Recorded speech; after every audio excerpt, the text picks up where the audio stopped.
మొత్తం ఏం లేదండి, మొత్తం సాప పడిపోయింది, కింద నేలకు గరుచుకొని పోయింది, నీళ్ళు ఉన్నాయి.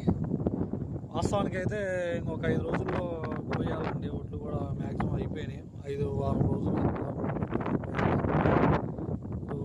చాలా నష్టం వాటిల్లద్దండి, మామూలుగా కాదు. అసలు ఒడ్లు సరిగా రావు, నీళ్ళ ఒడ్లు ఖరాబ్ అవుతాయి. దీన్ని గుడిసెలు కట్టేయాలన్నా చాలా ఖర్చు అవుతుందండి. కానీ కాదు, పొలం మొత్తం పడిపోయింది. హెచ్ఎంటీ అండి, ఇంత దారుణంగా వస్తుందని అనుకోలేదు. వర్షం అసలు బేభత్సం సృష్టించింది. చూడండి, మొత్తం నేలకు కలుసుకొని పోయిందండి.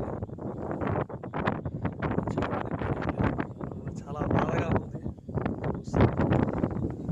ఎందుకంటే 4 నెలలు 5 నెలలు కష్టపడి ఏ ఫలితం ఆశించకుండా పెట్టుబడి పెట్టి,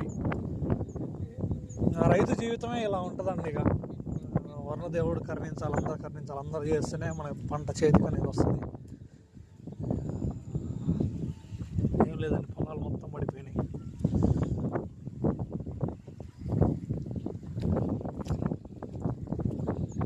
ఇది కూడా కాదండి, చేను మొత్తం పడిపోయింది. అసలు మొత్తం